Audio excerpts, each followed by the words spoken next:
The fluorescent lights in the grocery store hummed with a frequency that made Lynn's molars ache. She stood in the instant noodle aisle at 11 p.m. on a Tuesday, her fingers pressed against the cardboard of a 40-cent ramen package, feeling the give of cheap materials beneath her thumb.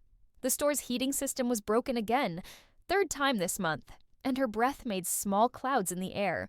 She was counting $23.47 in her checking account. Rent was 17 days away. The package of ramen cost 39 cents. She could buy 48 of them and still have money left for the bus fare to campus.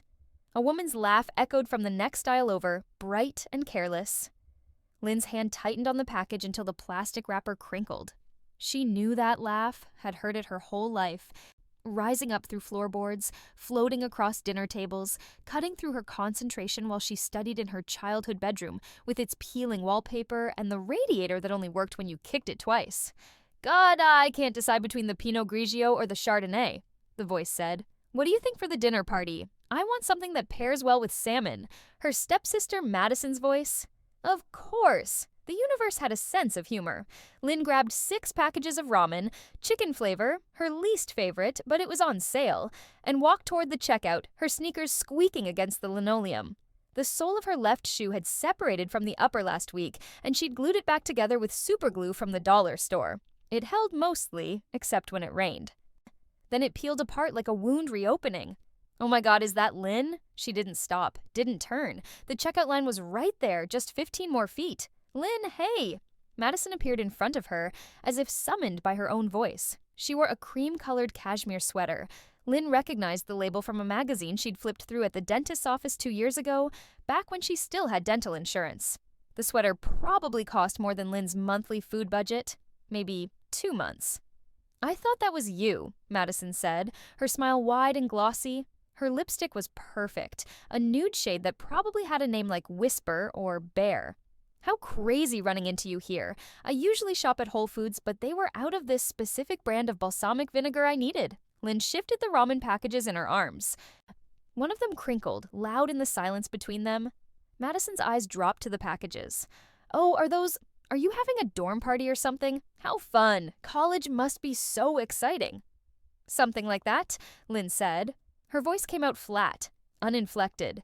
She'd learned to do that over the years, smooth all the emotion out until her words were just sounds, meaning nothing. "You should come to my dinner party this weekend." Madison brightened, like a lamp switching on. "I'm having some people over from Thornton. You remember Thornton, right?" She laughed, and it was the same sound from before, crystalline and sharp. "Of course you do. God, remember when we both applied there? That feels like forever ago." 4 years. It had been 4 years since Lynn had sat at her family's dinner table. The acceptance letter from Thornton University heavy in her hands, the full-ride scholarship making her fingers shake as she held it.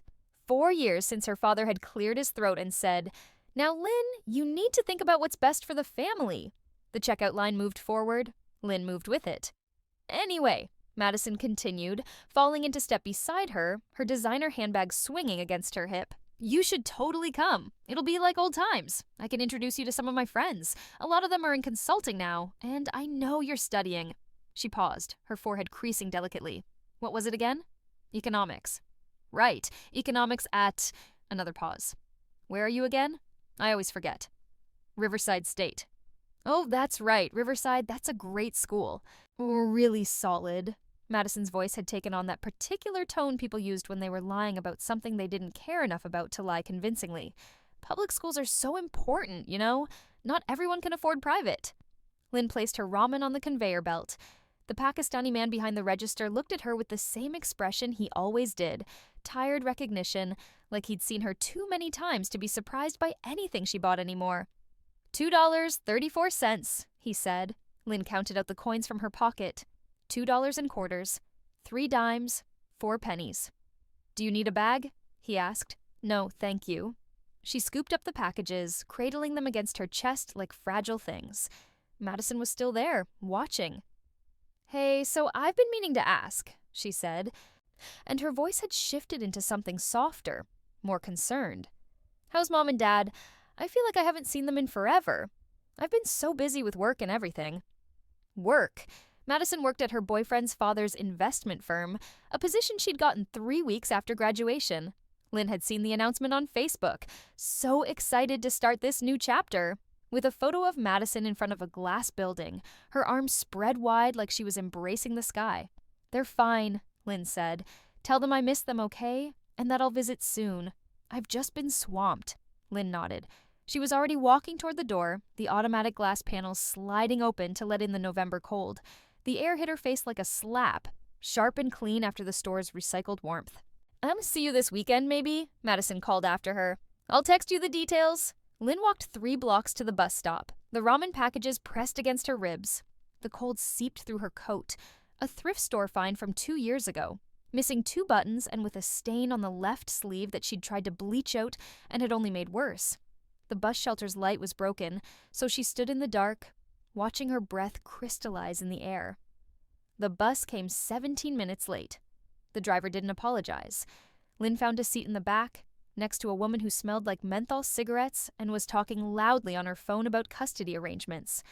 Lynn pressed her forehead against the cold window and watched the city slide past. Liquor stores with bars on the windows, laundromats with half the machines broken, churches with donation boxes chained to the walls. This wasn't what she'd imagined when she was 17 and valedictorian of her high school class. When she'd spent every night studying until 2 a.m., flashcards scattered across her desk, the glow of her laptop screen the only light in the room. When she'd taken every AP class offered, joined every academic club, volunteered at the library every Saturday for 3 years. When she'd written her college essay about overcoming adversity, how her mother had died when she was 12, how her father had remarried quickly, how she'd learned to be invisible in her own home so she wouldn't be a burden. The essay had been good enough for Thornton University to offer her a full ride. Full tuition, room and board, even a stipend for books and living expenses. It was everything. It was the door opening to a life she'd barely let herself dream about. And then her father had said, "Madison needs it more." Lynn closed her eyes. The bus rumbled beneath her, the engine's vibration traveling up through the seat and into her bones. She remembered the conversation.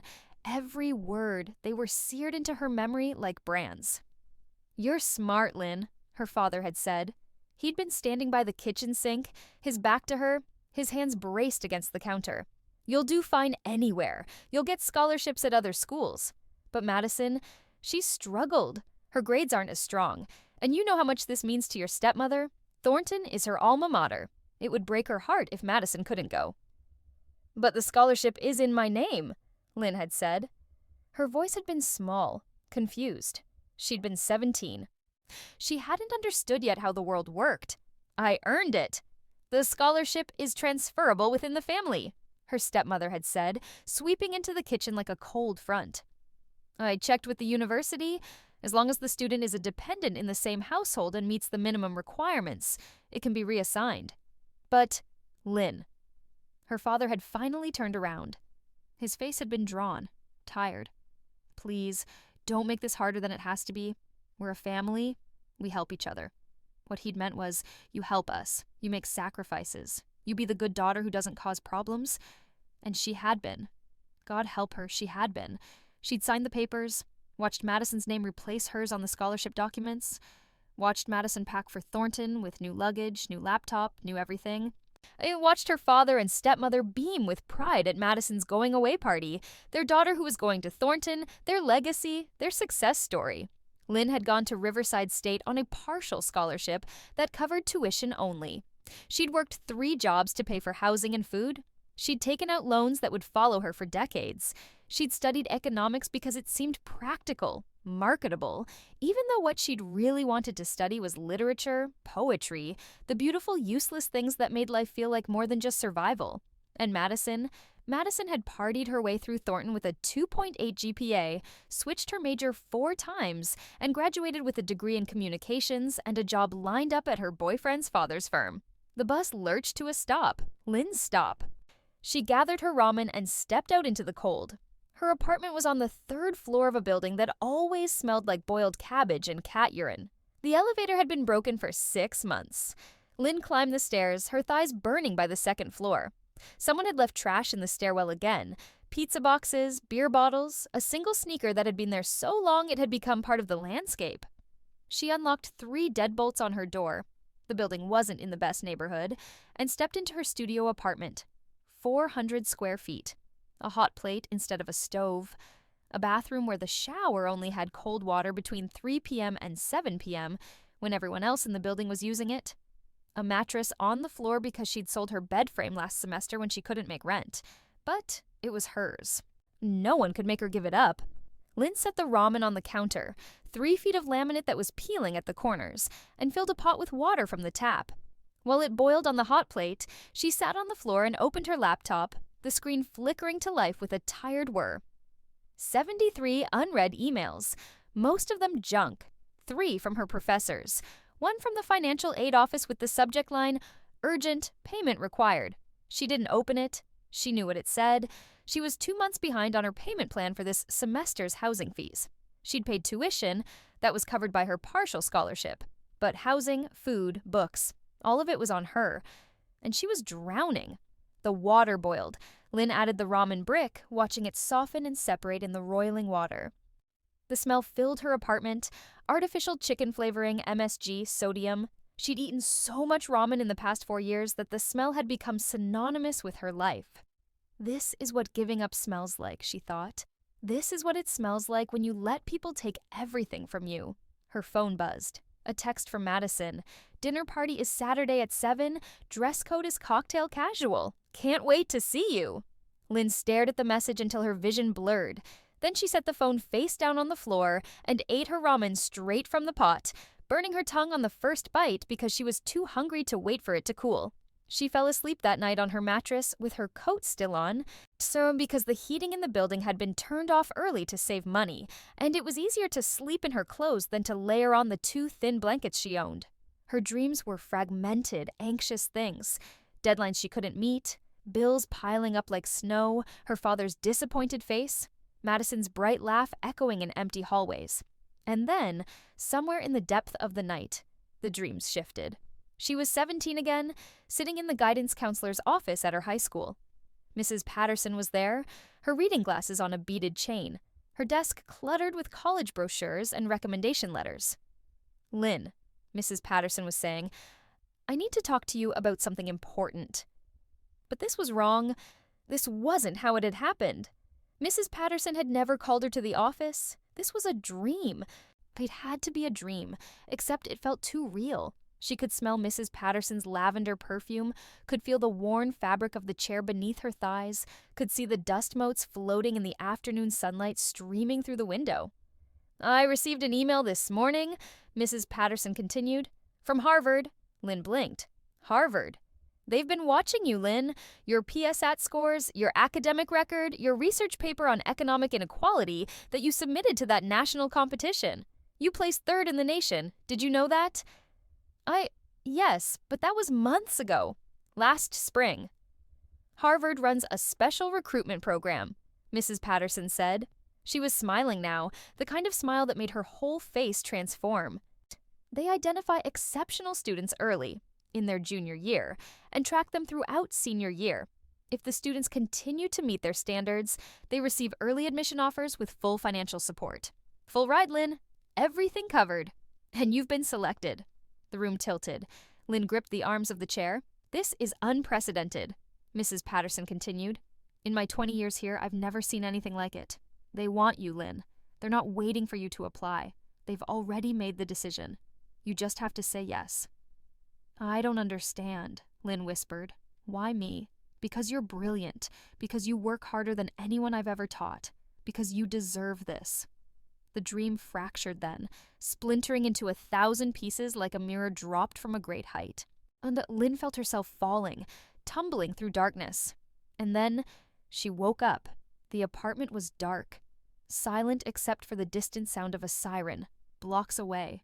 Lynn lay on her mattress, her heart pounding so hard she could hear it in her ears, and stared at the ceiling. A dream. Just a dream. Except something felt wrong. Different. The texture of the air, the quality of the darkness. She sat up slowly, her body moving strangely, lighter than it should be. Her hand found her phone on the floor, and when she turned it on, the light from the screen made her flinch. The date on the phone read September 15th, 2019. Lynn stared at it. Read it again. Again.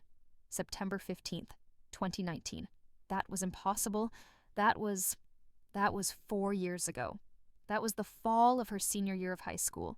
That was before Thornton, before the scholarship, before everything fell apart. Her hands were shaking. She turned on the lamp, except it wasn't her lamp, the cheap one from Target with the broken switch. It was the lamp from her childhood bedroom, the one with the yellow shade her mother had bought at a garage sale when Lynn was 10. The room around her swam into focus.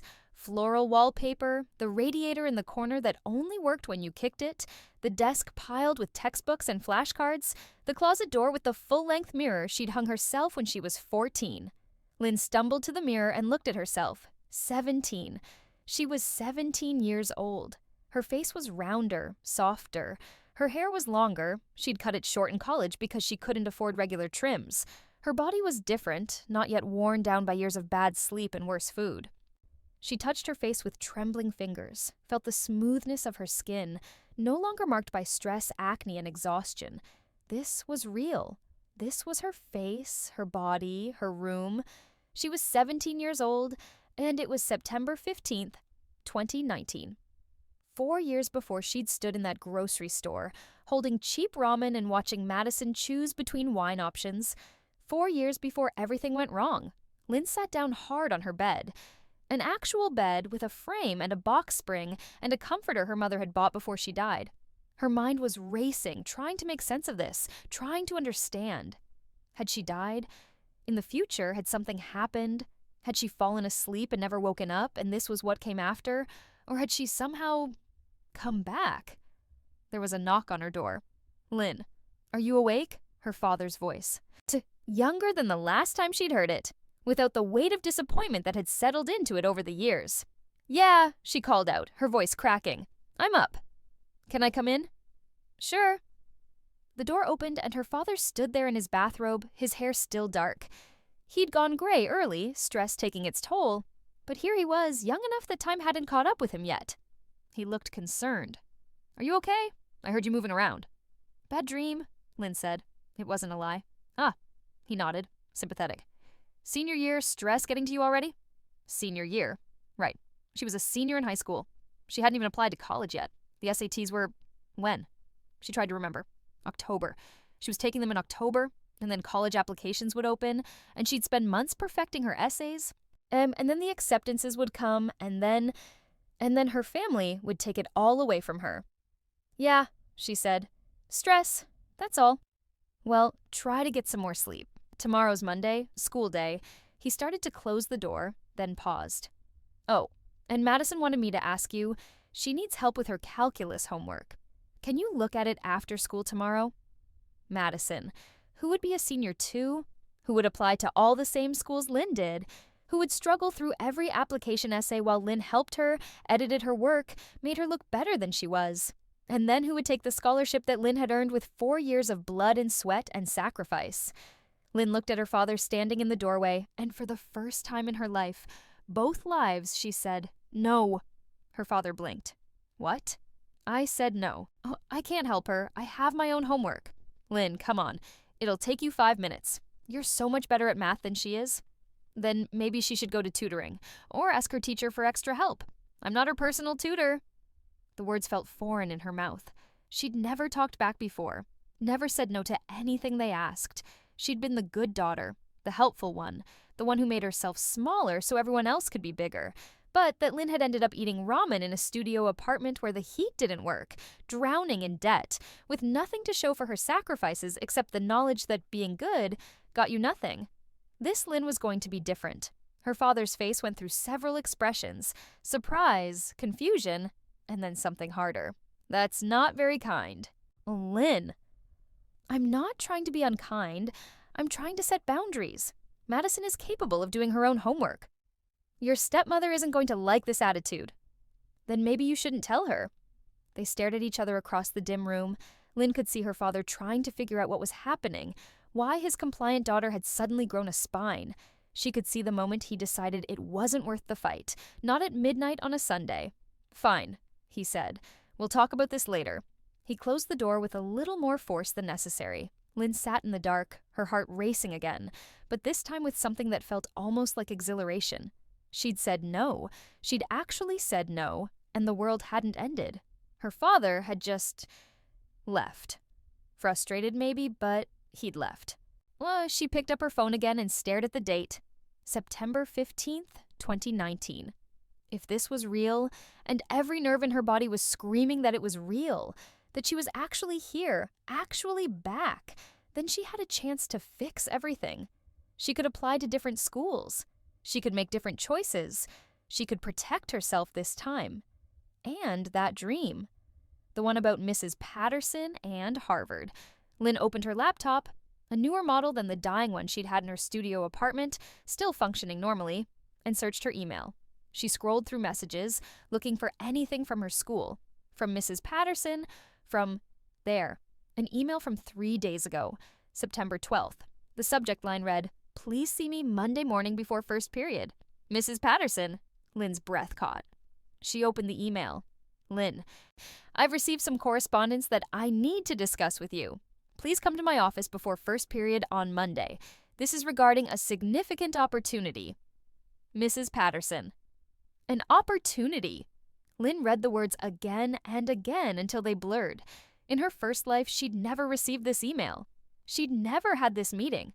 Mrs. Patterson had helped her with college applications, sure, but there had never been anything special, never been any mysterious opportunity, which meant what? That something had changed? That this timeline was different from the one she remembered? Or that in her first life, she'd missed this email entirely, buried as it was between reminders about SAT prep and announcements about senior events? Lynn looked at her calendar. Today was Sunday. Tomorrow was Monday, September 16th. Tomorrow morning, before first period, she would go to Mrs. Patterson's office and find out what opportunity she was talking about. And if it was what Lynn hoped, if it was even remotely close to what that dream had suggested, then maybe, just maybe, she wouldn't need to fight her family for the Thornton Scholarship because she'd have something better, something they couldn't take away. Lynn set an alarm on her phone for 5:30 a.m., then lay back down on her bed.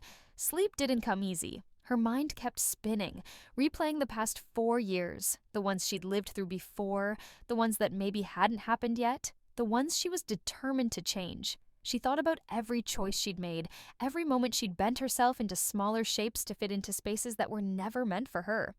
Not this time. This time, she would be bigger than they wanted her to be.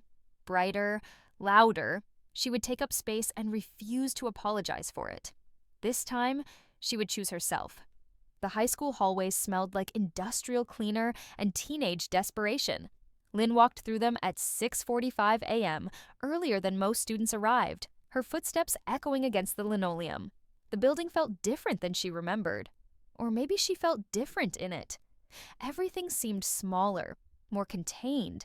The lockers weren't as tall, the ceilings not as high. Or maybe she'd just grown up in ways that had nothing to do with age. Mrs. Patterson's office was in the guidance suite, past the main office and down a hallway lined with motivational posters that had been there so long their colors had faded to pastels. "Reach for the stars," one proclaimed, odds with a photo of a girl in a graduation cap jumping against a sunset. "Your future starts now," another insisted, showing a diverse group of students huddled around a laptop, all of them grinning with the kind of joy that suggested they'd never had to choose between textbooks and groceries. The door was open. Mrs. Patterson sat at her desk, already absorbed in whatever was on her computer screen. She looked exactly as Lynn remembered. Short gray hair, reading glasses on a beaded chain, a cardigan with elbow patches that should have looked ridiculous, but somehow just looked comforting. Lynn knocked on the doorframe. Mrs. Patterson looked up and her face broke into a smile. "Lynn, come in, come in. Close the door behind you." Lynn did, her palms suddenly sweating. This was it. Whatever opportunity Mrs. Patterson wanted to discuss, it was behind this closed door, in this moment. Lynn sat in the chair across from the desk, the same chair from her dream with the same worn fabric, and folded her hands in her lap to keep them from shaking. "I'm so glad you could make it early," Mrs. Patterson said. She removed her glasses and let them hang from their chain. "I wanted to talk to you before the day got crazy, and I wanted privacy for this conversation because it's extraordinary, Lynn." Your email said it was an opportunity? More than that, it's... Mrs. Patterson paused, seeming to gather her thoughts. Let me start from the beginning. Do you remember that research paper you wrote last spring? The one on economic inequality and social mobility? Lynn nodded. She'd spent 3 months on that paper, working on it late into the night. Using data from the Census Bureau and the Federal Reserve. She'd submitted it to the National Economic Student Research Competition on a whim because the prize was $500, and she'd been thinking about saving for a new laptop before her current one died. You placed 3rd in the nation, Mrs. Patterson said, out of over 2,000 submissions. I know, I got the certificate in the mail. Lynn had framed it, actually, put it on her wall. In her first life, it had been one of her proudest achievements, even if the prize money had immediately gone to help with application fees. What you don't know is that the competition results are shared with several universities as part of their recruitment pipeline. And one of those universities took particular interest in your paper. Lynn's heart began to hammer against her ribs. Which university? Mrs. Patterson pulled a folder from her desk drawer. It was burgundy, embossed with a gold seal. Lynn recognized that seal. She'd seen it on websites, on documentaries, on the diplomas hanging in her father's doctor's office. Harvard. They have a program, Mrs. Patterson said, opening the folder. It's relatively new, only in its 3rd year. They call it the Early Identification Initiative. The idea is to find exceptional students before the traditional application process even begins. Students who might not otherwise apply to Harvard because they don't see themselves as Harvard material, or because they can't afford the application fee, or because they simply don't know that they have a chance. She pulled out a letter. Lynn could see the Harvard letterhead from across the desk, crimson and cream. They track these students throughout their junior and senior years, Mrs. Patterson continued. They look at grades, standardized test scores, extracurricular involvement, and most importantly, intellectual curiosity and original thinking. Your research paper demonstrated both, and apparently, someone on their admissions committee was very impressed. Lynn couldn't breathe. This was the dream. This was exactly what had happened in the dream, word for word, detail for detail, which meant either she'd somehow predicted this moment in her sleep, or the dream had been something else. A memory, maybe. A memory of something that had happened before, in some other version of events that she couldn't quite recall, but that felt true nonetheless. Mrs. Patterson slid the letter across the desk. They want to offer you a provisional acceptance. Lynn picked up the letter with trembling hands. The paper was heavy, expensive. The words swam in front of her eyes at first, and she had to blink several times to bring them into focus. Dear Miss Chen, it is with great pleasure that the Harvard Committee on Undergraduate Admissions extends to you a provisional offer of admission to Harvard College, class of 2024, through our Early Identification Initiative. The words continued, but Lynn had to stop reading. Her vision was blurring with tears. She blinked them back furiously. She would not cry. Not here. Not now. It's provisional, Mrs. Patterson explained gently, which means it's contingent on you maintaining your current academic performance through the end of your senior year. You'll need to keep your GPA above 3.8, Take the SAT and score at least 1450 and avoid any disciplinary issues. But assuming you do all that, and Lynn, I have no doubt you will, you have a guaranteed spot at Harvard, full financial aid package. They'll cover everything. Everything? Lynn's voice came out as barely a whisper. Everything. Tuition, room and board, books, even a modest living stipend. You wouldn't have to take out loans? You wouldn't have to work 3 jobs to pay for school. Mrs. Patterson leaned forward. Lynn, do you understand what this means? This is Harvard, one of the most prestigious universities in the world.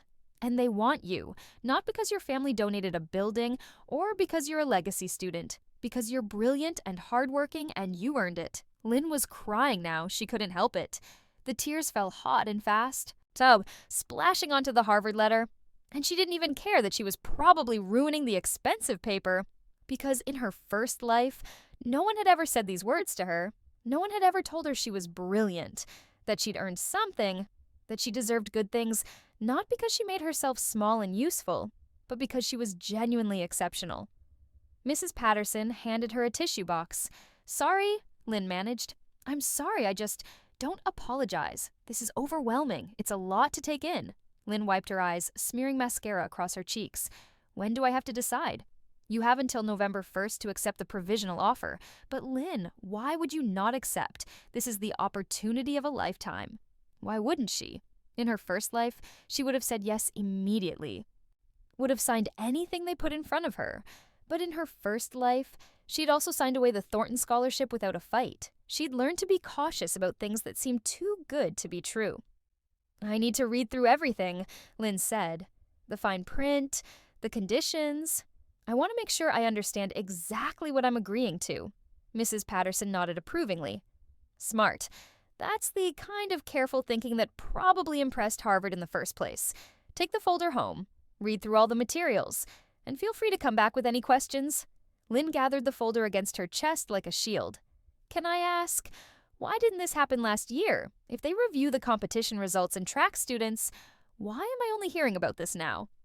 The program is new, Mrs. Patterson said. And apparently they're still refining their selection process. But from what I understand, your research paper was flagged by one of their economics professors who sits on the selection committee. She was so impressed that she pushed for you to be included in this year's cohort, even though the decisions had already been mostly finalized. You made an impression, Lynn. A professor, someone at Harvard, had read her work and thought she deserved a chance. Lynn felt something unfurl in her chest. Pride, maybe, or hope, or some combination of both that she couldn't quite name. There's one more thing, Mrs. Patterson said. This is confidential. Harvard requests that students in the Early Identification Initiative don't publicize their provisional acceptance until it becomes official in the spring. They want to avoid creating pressure or expectations. So I need you to keep this quiet. Don't post about it on social media. Don't tell your classmates. You can tell your family, of course, but otherwise, this stays between us. Lynn nodded. Keep it secret. That she could do. In fact, keeping this from Madison felt like the best possible outcome. The first bell rang, signaling 15 minutes until first period. Lynn stood, still clutching the folder.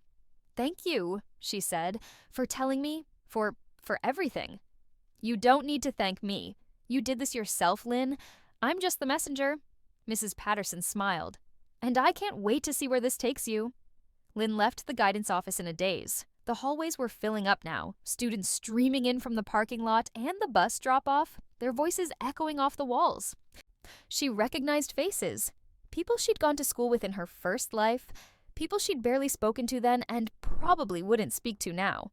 They all looked so young. Had she looked that young at 17? Probably. Definitely. Someone bumped into her shoulder.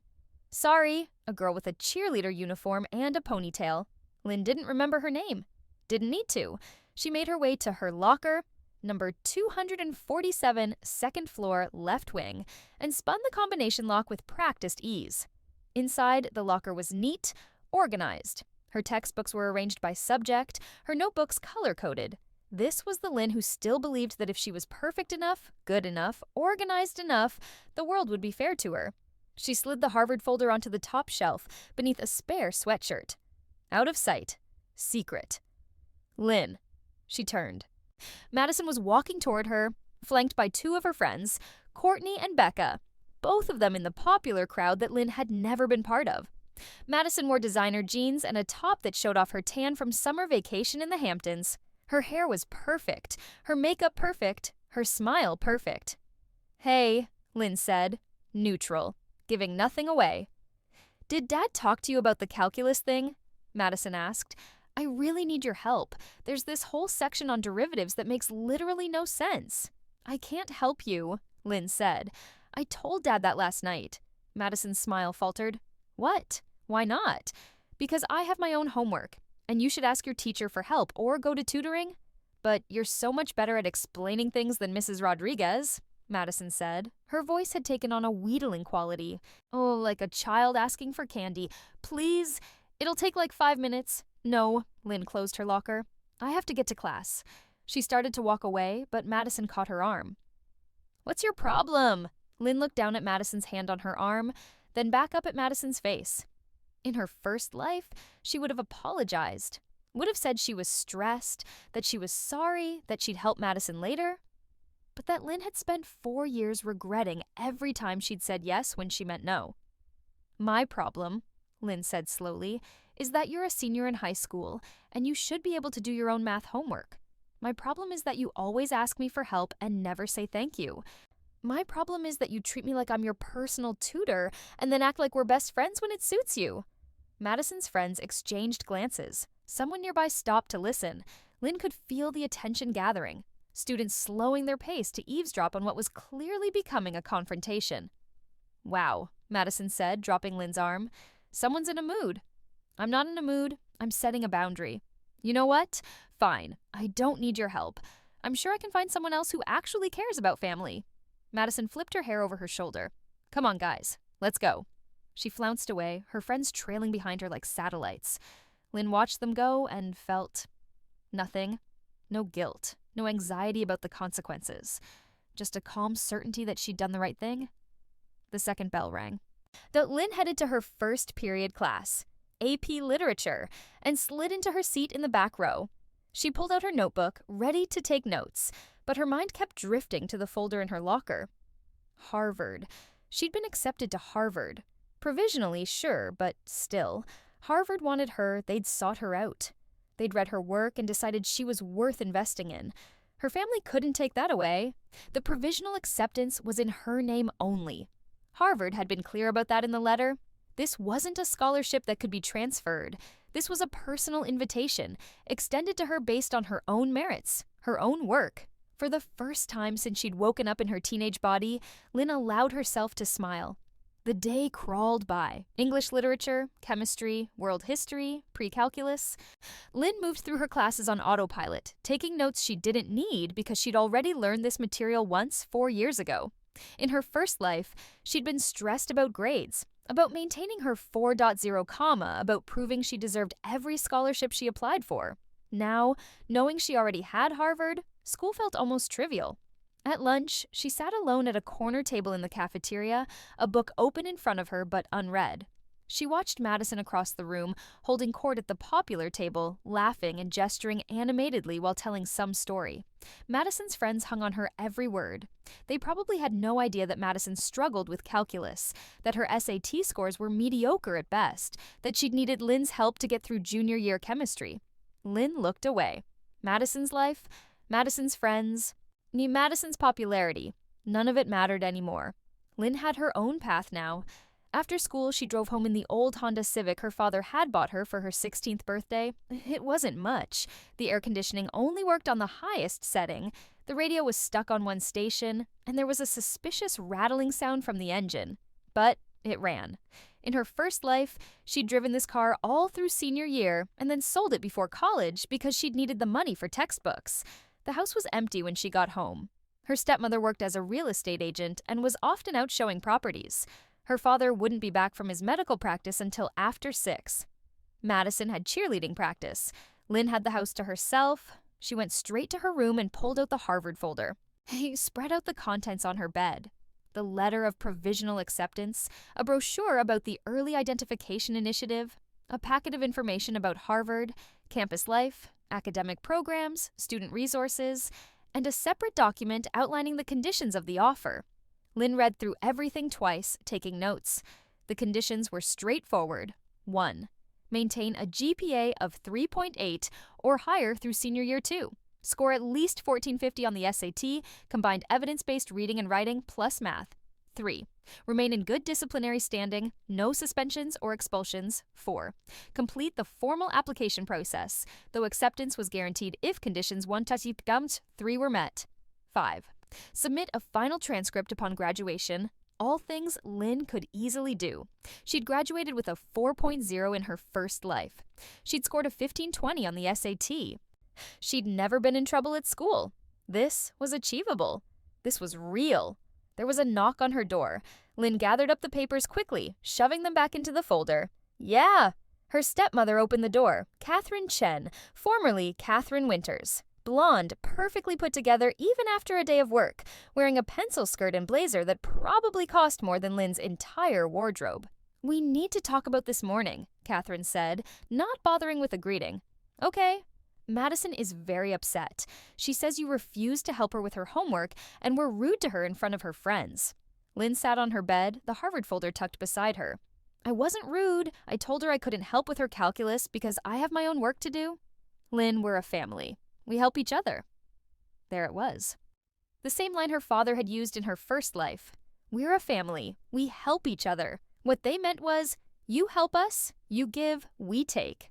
I help when I can, Lynn said, but I can't be Madison's tutor anymore. She needs to learn to ask her teachers for help or go to the tutoring center. I'm not responsible for her grades. Catherine's lips pressed into a thin line. Is this about college applications? Are you already stressed about that? Because you know, Lynn, Madison is applying to colleges too, and she could really use your support. My support? Yes. You're so much better at writing than she is. And I was thinking you could help her with her essays.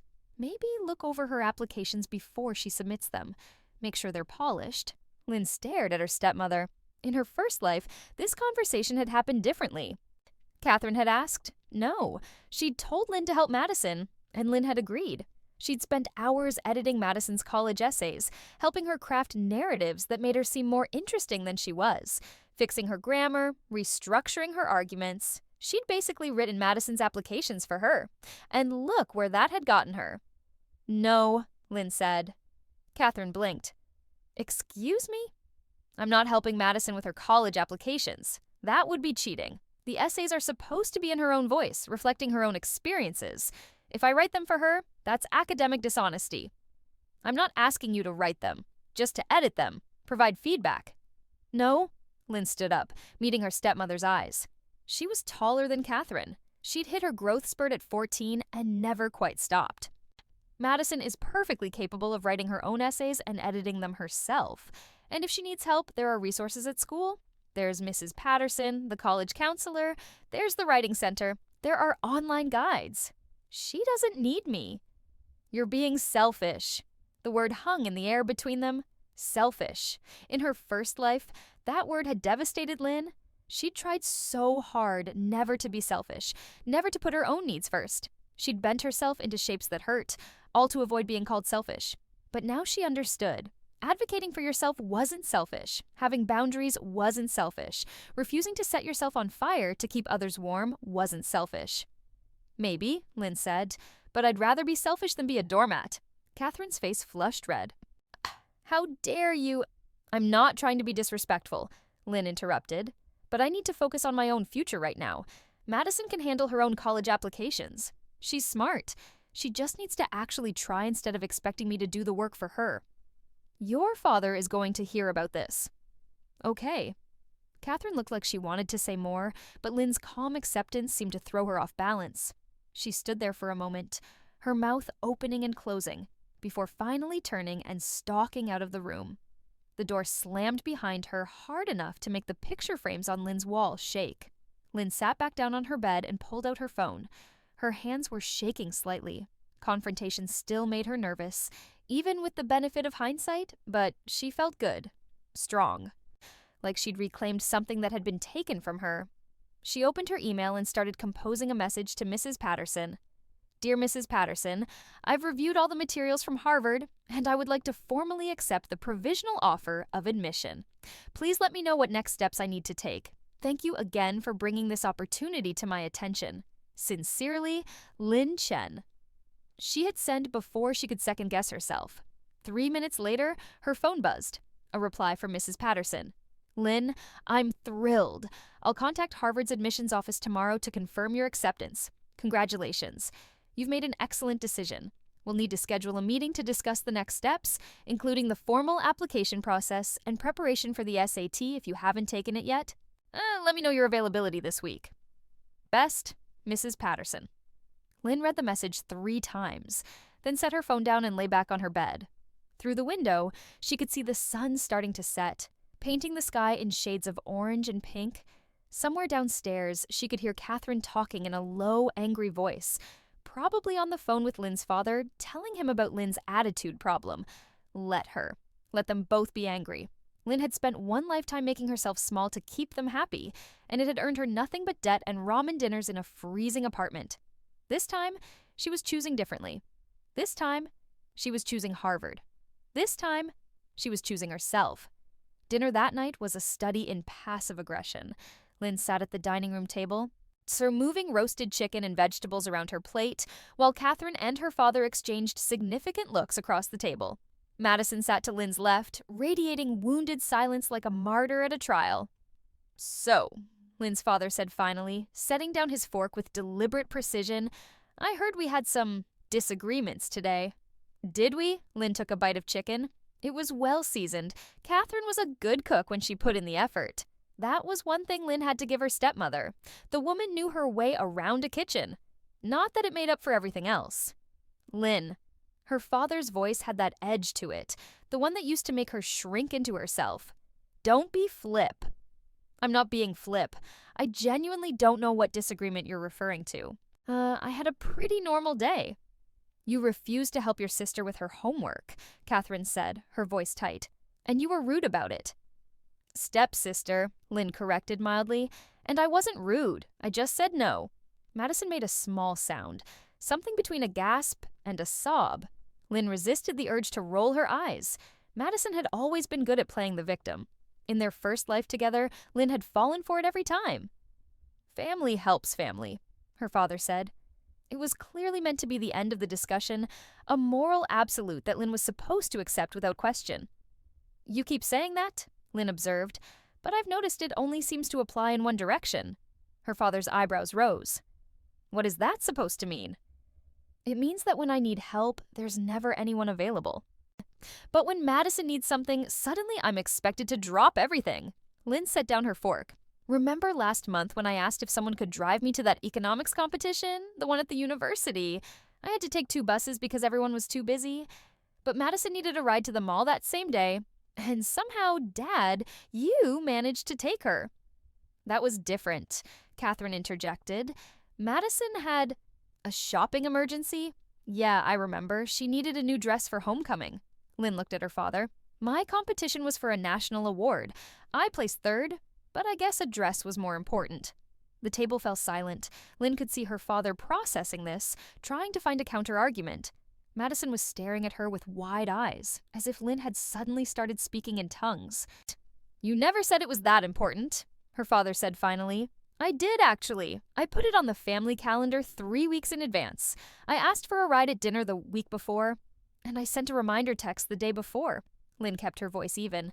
"But it's easier to forget things when they're not a priority." "Lynn, that's not fair, isn't it?" Lynn picked up her glass of water, took a sip. "I'm not trying to start a fight. I'm just trying to explain why I can't keep being everyone's fallback option. I have college applications to work on. I have my own homework. I have SAT prep. I don't have time to be Madison's personal tutor anymore." "Anymore?" Madison found her voice, and it was shrill. "You make it sound like I ask you for help all the time." Lynn looked at her, really looked at her. Madison was pretty. She'd gotten Catherine's bone structure and natural highlights. She dressed well, had lots of friends, was good at volleyball and cheerleading. On paper, Madison had everything. In reality, she'd been coasting on charm and other people's help for years. "Last semester alone," Lynn said, "you asked me to help you with chemistry homework 14 times, edit 3 English papers, and explain the entire chapter on World War I the night before your history exam. This semester we're only 3 weeks in, and you've already asked me for help with calculus 5 times. "I was keeping track," Lynn said. "I started writing it down in June. I wanted to see if I was overreacting, or if it really was as constant as it felt. It was worse than I thought." Madison's face had gone red. That's psychotic." "Oh, who keeps track of stuff like that?" "Someone who's tired of being used," Lynn said simply. The silence that followed was deafening. Lynn could hear the clock ticking on the wall, the refrigerator humming in the kitchen, a car passing by outside. Her father and Catherine seemed frozen, as if they couldn't quite believe what they were hearing. "I think you owe your sister an apology," Catherine said finally, her voice cold. "For what? Telling the truth?" "For being cruel." "I wasn't cruel. I was honest. There's a difference." Lynn pushed back from the table. "May I be excused? I have homework." "Sit down," her father ordered. "We're not finished with this conversation." Lynn sat, but she didn't look apologetic. Her father rubbed his face with both hands, a gesture Lynn recognized from her first life. He did that when he was stressed, when he was trying to find the right words to diffuse a situation. The problem was, Lynn didn't want this situation diffused. She wanted it to explode, to burn, to finally be addressed instead of swept under the rug like every other uncomfortable truth in this family. "Look," her father said finally, "I understand you're stressed about college. Senior year is hard, but that's no reason to take it out on Madison. I'm not taking anything out on anyone. I'm establishing boundaries." "They're the same thing." "They're really not." Lynn leaned forward. "Here's what a boundary looks like. I will help Madison with homework once a week for no more than 30 minutes and only if she asks at least 24 hours in advance. That's reasonable. That's me being willing to help while also protecting my own time. What's not reasonable is Madison texting me at 10 p.m. asking me to explain an entire chapter because she didn't pay attention in class." "I do pay attention," Madison protested. "Then why do you need my help so often?" Madison opened her mouth, closed it, opened it again. Because you're better at explaining things than the teachers are. Or because it's easier to ask me than to actually study." "You think you're so much better than me," Madison said, and now there were real tears in her eyes. "You think you're smarter, better, more deserving. You've always looked down on me." Lynn felt a pang of something, not quite guilt, but close. Because Madison wasn't entirely wrong. Lynn had always known she was smarter. She'd known it and resented having to hide it. Having to make herself smaller so Madison wouldn't feel bad about her own mediocrity. But that was in her first life. This Lynn didn't have to hide anymore. "I don't think I'm better than you," Lynn said, softer now. "I think I'm good at different things. You're great at volleyball. You're good with people. You can walk into a room and make friends in 5 minutes. I've always been jealous of that. But academics are my strength, and I work really hard at them. And I can't keep sacrificing my own success to make you feel better about yours." Madison wiped at her eyes, smearing mascara. "I just don't understand why you're being like this. We used to be fine." "We used to be fine because I never said no to anything," Lynn said, "but that wasn't healthy, not for me." Catherine stood abruptly, her chair scraping against the floor. "I can't listen to this anymore. Madison, honey, come on. Let's go watch a movie or something." Madison followed her mother out of the dining room, shooting Lynn a look that was part hurt, part confusion, part anger. Lynn heard them head upstairs, heard a door close. She was alone with her father. He sat there for a long moment, just looking at her. Lynn looked back, refusing to drop her gaze. "When did you get so hard?" he asked finally. The question surprised her. "I'm not hard, I'm just tired of being soft." "Your mother was soft," he said. "She was kind. She would have helped anyone who asked." Lynn's breath caught. He so rarely mentioned her mother. Catherine didn't like it, said it made her feel like she was competing with a ghost.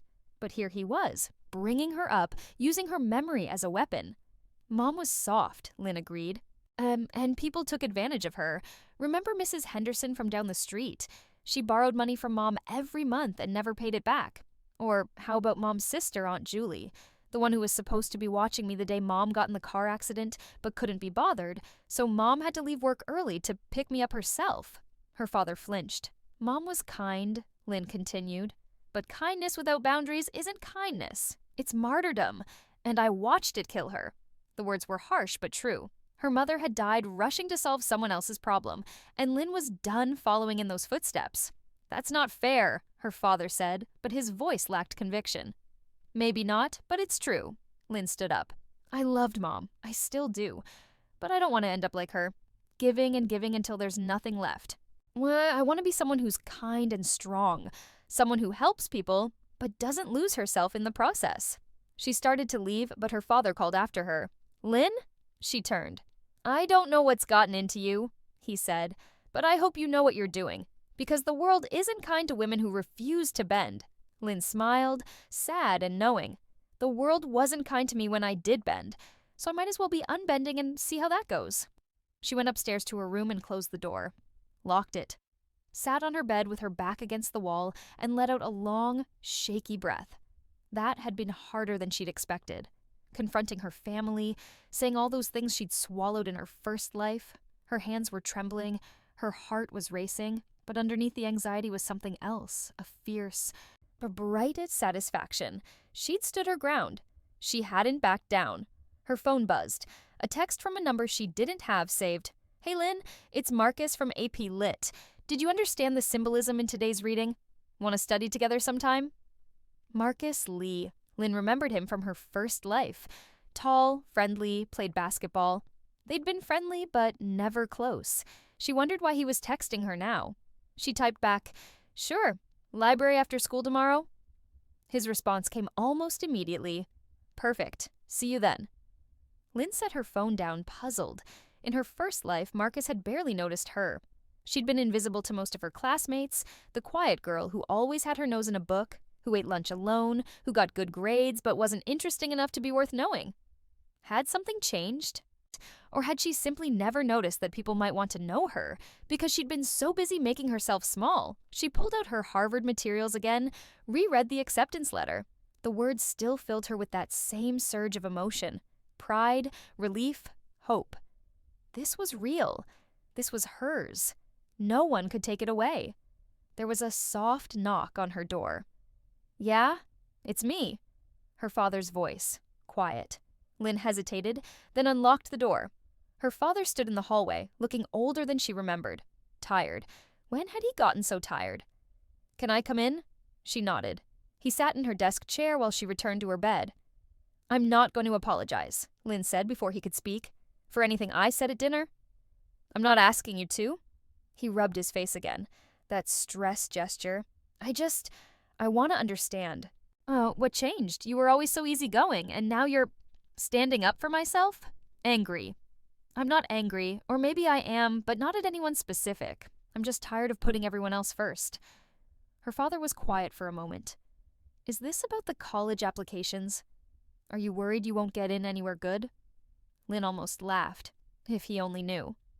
"No, I'm not worried about that." Then what? She considered telling him. About Harvard, about the provisional acceptance, about the fact that she had a guaranteed spot at one of the best universities in the world. But something held her back. Once her family knew, they'd find a way to use it. Catherine would brag to her real estate clients. Madison would tell her friends and somehow make it about herself. Her father would be proud, but would also expect Lynn to be grateful. To see it as validation that all his parenting decisions had been correct? No. This was hers. Her secret. Her achievement. She would tell them when she was ready, on her terms. "I'm just trying to focus on my own future," Lynn said instead.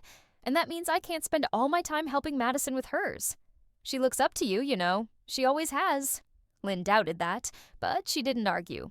"Then maybe I can help her more by being a good example, by showing her what it looks like to work hard and advocate for yourself." Her father sighed. "When did you get so grown up?" "I've always been this grown up. You just never noticed." He winced. That's harsh, but true. He didn't answer, which was answer enough. They sat in silence for a moment. Lynn could hear Catherine and Madison downstairs now, the TV on. Some reality show about housewives screaming at each other. Catherine loved those shows. Lynn had never understood the appeal. "Your mother would be proud of you," her father said finally. "You know that, right?" Lynn's throat tightened. "Would she?" "Yes. She always said you were going to do important things. She could see it in you, even when you were little." He smiled, sad and distant. "She used to say you had an old soul, that you understood things other kids didn't." "I miss her," Lynn whispered. "Me too." Her father stood, moved toward the door. "I'm sorry if we haven't been the family you needed. After your mom died, I was just trying to survive. And then Catherine came along and Madison, and I thought having a complete family again would fix things. But I guess I forgot to ask if that's what you needed." Lynn didn't know what to say to that. It was the closest thing to an apology she'd ever gotten from him. "I'll try to do better," he said, "with noticing you, with prioritizing your needs too. I can't promise I'll be perfect, but I'll try." "That's all I'm asking," Lynn said. He left, closing the door softly behind him. Lynn sat in the quiet of her room and felt something shift in her chest. Not forgiveness exactly, but maybe the possibility of it. Maybe in this timeline, things could be different. Maybe her father could learn to see her. Maybe they could have a relationship that wasn't built on her making herself small. Maybe. She opened her laptop and started working on her actual homework, an essay for AP Lit analyzing the symbolism in the yellow wallpaper. The irony wasn't lost on her. A story about a woman driven mad by being confined, by being told to be quiet and still and not make a fuss. Lynn had spent one lifetime being quiet and still. Never again. She wrote for 2 hours, the words flowing easily. When she finally stopped, her essay was sharp and incisive, arguing that the wallpaper wasn't just a symbol of domestic imprisonment, but of internalized oppression, how women were taught to police their own thoughts and desires until they couldn't distinguish between what they wanted and what they'd been told to want. Mrs. Patterson had said Harvard wanted students who showed original thinking. Well, this would do nicely. The next 3 weeks passed in a strange sort of suspension. Lynn moved through her days with the odd clarity of someone who knew how the story ended, or at least how it had ended before. School felt both familiar and foreign. The lessons were easy, material she'd already mastered in her first life, but the social dynamics were new territory. People noticed her. It started small. Marcus in AP Lit, asking to study together. Then Jessica from chemistry, wondering if Lynn could explain the lab procedure. Then Daniel from calc, asking if she understood the homework. At first, Lynn was wary. Was this just more people wanting to use her? But she quickly realized it was different. These weren't demands, they were invitations. Offers of mutual help, study partnerships, actual friendship. Lynn said yes to some and no to others. She was learning the art of discernment, of understanding when helping someone was genuine collaboration versus when it was just enabling their laziness. With Marcus, she said yes. He was smart but dyslexic, and sometimes he needed things explained in a different way than the teachers presented them. With Jessica, she said yes. Jessica was brilliant in math but struggled with the conceptual aspects of chemistry, while Lynn was the opposite. Together, they balanced out. But when Chad from her history class asked her to look over his essay the night before it was due, Lynn said no. When Stephanie asked Lynn to give her the answers to the calc homework just this once, Lynn said no. The word became easier each time she used it. At home, the tension simmered but didn't boil over. Catherine was icily polite. Madison was wounded and distant. Lynn's father tried, in his awkward way, to be more present, asking about her day, remembering to pick her up when she asked, even taking her out for coffee one Saturday, just the two of them. They sat in a Starbucks, autumn sunlight streaming through the windows, and her father asked her about college applications. "Have you thought about where you want to apply?" he asked, stirring his Americano. Lynn sipped her latte. Soy milk, vanilla, no whip. A luxury she rarely got in her first life. "I'm still deciding." "Thornton's a good school," he said casually. Too casually. "Your stepmother's alma mater. They have a strong alumni network." Here it was, the beginning of the conversation that would lead inevitably to the ask, to the expectation that Lynn would apply to Thornton so that Madison could follow in Catherine's footsteps. And then somehow Lynn's scholarship would end up in Madison's hands. But this time, Lynn had Harvard, and she could afford to be honest. "I'm not applying to Thornton," she said. Her father's eyebrows rose. "No, why not?" "Because I don't want to go there. It's a fine school, but it's not the right fit for me." "The right fit," he repeated. "And what would be the right fit?" Lynn met his eyes. "Somewhere that values academic rigor, strong economics program, good research opportunities, preferably somewhere far from here." "Far from here," her father said slowly. "You want to leave?" "Yes." "Because of us, because of everything that's been going on?" Lynn considered lying, softening it. But no, she was done with that. "Partly, but mostly because I need space to figure out who I am without constantly being compared to Madison, or expected to sacrifice my opportunities for hers." Her father set down his cup with a soft clink. "Is that what you think we do?" "It's what I know you do, or what you did, or—" Lynn paused, trying to explain without revealing the impossible truth. "Let's just say I have a very clear vision of how things would go if I didn't set boundaries now." "And how would they go?" "I'd apply to Thornton. I'd get a full scholarship because my grades and test scores are significantly better than Madison's. And then you and Catherine would sit me down and explain that Madison needs the scholarship more, that I'll be fine anywhere, that we're a family and we help each other. And I'd give it to her because I'm the good daughter who doesn't make waves." Her father looked stricken. "We would never—" "Wouldn't you?" Lynn leaned forward. "Dad, be honest. If Madison and I both got into Thornton and only one of us could afford to go, who would you choose?" He opened his mouth, closed it, looked away. "Exactly," Lynn said softly. "So I'm not applying to Thornton. I'm not putting us in that position." "What if I promise," her father said, "that if you both got in, we'd find a way to pay for both of you? Loans, payment plans, whatever it took? Lynn wanted to believe him, but she'd lived through the alternative once already. I appreciate that, but I've already made my decision. I'm applying to other schools. Better schools. Like where? Lynn hesitated. The secret of Harvard felt fragile. Precious.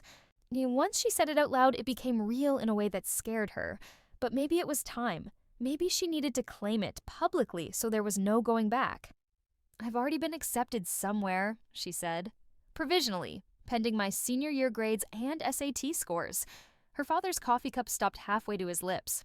What? Where? Harvard. The word hung in the air between them. Her father's face went through several expressions. Shock, confusion, disbelief, and finally something that might have been pride. Harvard, he repeated. Harvard University. Yes, they have this early identification program. They recruited me based on a research paper I wrote. Mrs. Patterson got the letter a few weeks ago. I've already accepted. And you didn't tell us? I'm telling you now. Her father set down his cup carefully, like he was afraid it might shatter. Harvard. My daughter is going to Harvard. Provisionally, Lynn reminded him. I still need to maintain my grades and do well on the SAT. Which you will. You've never gotten below an A in your life. He was smiling now, a genuine smile that transformed his face. Harvard. Jesus, Lynn, that's incredible. Do you know how proud your mother would be? Lynn felt tears prick at her eyes. I hope so. She would be? God, she absolutely would be. He reached across the table and took her hand, something he rarely did. I'm proud of you too. I know I don't say it enough, but I am. Thanks, Dad. They sat like that for a moment, holding hands across the table while around them people typed on laptops and chatted with friends and ordered complicated drinks. Lynn felt something loosen in her chest. Some tight knot of resentment beginning to unravel. Does Catherine know? Her father asked. Madison. Not yet. I wanted to tell you first. They're going to be, well, Catherine will be thrilled. She loves anything prestigious. And Madison, he trailed off. Madison will be Madison, Lynn said. She'll congratulate me to my face and resent me behind my back. That's not fair. Isn't it? Dad, she's going to see this as me showing her up, as me being better than her again, and Catherine is going to make it worse by comparing us constantly. Her father sighed. You might be right, but I'll talk to Catherine. I'll make sure she understands that your achievement doesn't diminish Madison's. Lynn didn't point out that Madison didn't really have any achievements to diminish. That seemed unnecessarily cruel. They finished their coffee and drove home in comfortable silence. Lynn stared out the window at the familiar streets of her neighborhood, the houses she'd grown up around, the park where she'd learned to ride a bike, the library where she'd spent countless Saturday afternoons. All of it would be behind her soon. Next fall, she'd be in Cambridge, Massachusetts, walking through Harvard Yard, sitting in classrooms where Supreme Court justices and presidents had once sat. The thought was terrifying and exhilarating in equal measure. At home, Catherine and Madison were in the living room watching HGTV. Her father cleared his throat. Family meeting, he announced. Living room. Now. Catherine muted the TV. Madison looked up from her phone with an expression of teenage annoyance. Lynn sat in the armchair, her father beside her on the couch. So, Lynn has some news, her father said. I think you'll want to hear it. Catherine's eyes sharpened. What kind of news? Lynn took a breath. I've been accepted to Harvard, provisionally, through their early identification program. Silence. Catherine and Madison stared at her with identical expressions of shock. Harvard, Catherine said finally, as in Harvard University. Yes. You're joking. I'm not. I received the offer 3 weeks ago. I've already accepted. Madison's mouth opened and closed like a fish. But we haven't even submitted college applications yet. How did you already get accepted? They recruited me based on a research paper I wrote last year. It's a special program they run for students they want to identify early. Catherine stood up, paced to the window, paced back. Lynn could almost see her mind working, recalculating, adjusting her image of Lynn from quiet stepdaughter to Harvard student. When Catherine looked at Lynn again, her expression was different, appraising, like she was seeing Lynn for the first time. Well, Catherine said, that's wonderful, Lynn. Congratulations. Thanks. Harvard, Catherine repeated. And now there was something calculating in her voice. That's very prestigious. Very impressive. Lynn could see where this was going. Catherine was already thinking about how to use this, how to brag to her real estate clients and country club friends. My stepdaughter goes to Harvard, she'd say, as if she'd had anything to do with it. Madison was still silent, her face flushed red. Lynn watched her stepsister struggle with the news. They could puppies up what could practically see the thoughts scrolling through her mind. Lynn had beaten her again, had gotten something Madison couldn't have, had proven once more that she was smarter, better, more deserving. "Maddie," Catherine said sharply, "say something. Congratulate your sister." "Stepsister," Madison muttered. "Madison." "Congratulations," Madison said, but the word was hollow. "That's great, Lynn. Really great." "Thank you." "I guess you won't be needing any safety schools then," Madison continued, and there was an edge to her voice now. "Since you've already got Harvard locked down?" "I still have to maintain my grades and SAT scores," Lynn said. "But yes, Harvard is my first choice." "Of course it is." Madison stood abruptly. "I have homework to do." She left the room and Lynn could hear her footsteps pounding up the stairs. They hear her bedroom door slam. Catherine looked after her, then back at Lynn. "You'll have to excuse Madison. She's been under a lot of stress with college applications." "I understand." "Do you?" Catherine's voice had sharpened. "Do you understand what it's like to have a sibling who excels at everything? Who makes it look easy? Madison tries very hard, Lynn, but she's never going to be you. And hearing that you've gotten into Harvard before she's even finished her college essay, well, it's difficult." Lynn felt that old familiar guilt trying to rise up in her chest. The guilt that said she should apologize for being good at things, should make herself smaller so Madison could feel bigger. But she pushed it down. Because Madison's insecurity wasn't Lynn's responsibility, Madison's college applications weren't Lynn's problem. And Lynn had every right to be proud of her accomplishments without tempering them to protect someone else's feelings. "I didn't get into Harvard to make Madison feel bad," Lynn said. "I got in because I worked hard and earned it. Madison can work hard too. She can have her own achievements. But they don't have to be the same as mine." "That's a very mature attitude," Catherine said, though her tone suggested she didn't quite believe Lynn meant it. "I hope you'll consider being sensitive to Madison's feelings as we go through this process. College applications are difficult for everyone." Lynn stood. "I'll be as sensitive as Madison is to mine." She left before Catherine could respond, climbing the stairs to her room. As she passed Madison's door, she could hear crying, theatrical, hiccuping sobs that were just loud enough to ensure everyone heard them. In her own room, Lynn pulled out her laptop and logged into the SAT registration website. She'd taken the test in October in her first life and scored a 1520. This time, she was taking it in November. In 3 weeks, and she was determined to score even higher, not because she needed to prove anything to anyone, but because she wanted to, because she was capable of it. She downloaded practice tests and made a study schedule, 3 hours a day, focused on her weakest areas. She'd ace this test, she'd meet Harvard's conditions easily, and then she'd leave this town, this house, this family dynamic that had swallowed her whole in her first life. She'd go to Cambridge and build a new life. Oh, one where she didn't have to make herself small to fit into spaces that were never meant for her. Her phone buzzed. A text from Marcus. "Study group for Lit tomorrow? Me, you, and Jessica. We're reading Gatsby and I'm drowning in symbolism." Lynn smiled and texted back, "Sounds good. Library at 4? Perfect. You're a lifesaver." She set her phone down and returned to her SAT prep. Outside, the sun was setting, painting her room in shades of gold and amber. Somewhere downstairs, she could hear Catherine talking in low, urgent tones, probably on the phone with one of her friends, already spreading the news about Lynn's acceptance. "My stepdaughter got into Harvard," she'd say. "We're so proud. Let her say it. Let her tell everyone." It didn't change the truth. Lynn had done this herself. No one had helped her. No one had even believed she could. But she had. And she was just getting started. November arrived with cold rain and gray skies. Lynn sat in her assigned seat for the SAT, Section 3, Row 7, and stared down at the test booklet in front of her. All around her, students fidgeted and sighed and chewed on pencils. Someone behind her was breathing heavily, probably hyperventilating. To her left, a girl was praying quietly under her breath. Lynn felt calm. Eerily calm. She'd taken this test before, 4 years ago in another life.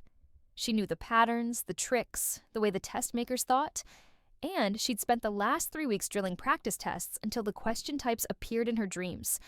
The proctor called time, and Lynn opened her test booklet. 4 hours later, she walked out of the testing center into the November drizzle, her mind buzzing but satisfied. She'd crushed it. Every math question had clicked into place. The reading passages had been straightforward. The essay had practically written itself. She wouldn't get her scores for 2 weeks. But she knew. She'd scored at least 1550, probably higher. Marcus and Jessica were waiting in the parking lot, both of them looking shell-shocked. "That was brutal," Marcus groaned. "The reading section destroyed me." "The math wasn't that bad," Jessica said, ever the optimist. "I think I might have done okay." They looked at Lynn expectantly. "It was fine," Lynn said, which was the truth. It had been fine. Easy even. "Fine?" Marcus stared at her. "Lynn, that test was designed by sadists. How can you say it was fine?" "I studied a lot."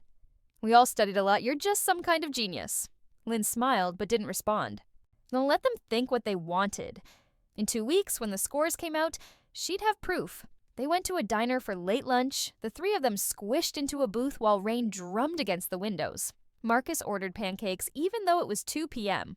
Jessica got a salad and then stole half of Marcus's pancakes. Lynn ordered coffee and toast and listened to them dissect every section of the test, arguing about whether question 17 in the math section had been a trick question or if they'd both just misread it. This was nice, Lynn thought, having friends, people who wanted to spend time with her not because they needed something, but because they actually enjoyed her company. In her first life, she'd been too busy working and studying to have friends. Too tired, too stressed, too convinced that she didn't deserve free time or fun. Oh, this time was different. Her phone buzzed, a text from her father. "How'd it go?" She texted back. "Good. Think I did well. That's my girl. Proud of you." Simple words, but they warmed her. Her father had been different since she'd told him about Harvard. More present, more interested in her life. It was like the acceptance had given him permission to be proud of her, had validated that she was worth paying attention to. Lynn wished it hadn't taken Harvard for him to see her, but she'd take what she could get. 2 weeks later, the SAT scores were released. Lynn was in calculus when her phone buzzed with the notification. She waited until class ended, then pulled it out with shaking hands. 1580. She'd scored 1580 out of 1600. Perfect on math, near perfect on reading and writing. It was more than enough for Harvard. More than enough for anywhere. Lynn walked through the hallways in a daze, barely seeing the other students streaming past her. She'd done it. She'd met the conditions. Now she just had to maintain her GPA for the rest of senior year, and Harvard was hers. Really, truly hers. "Lynn," she turned. Mrs. Patterson was hurrying toward her, a huge smile on her face.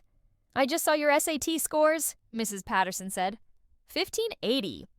"Lynn, that's incredible. That's 99th percentile. You should be so proud." "I am," Lynn said, and she meant it. She was proud.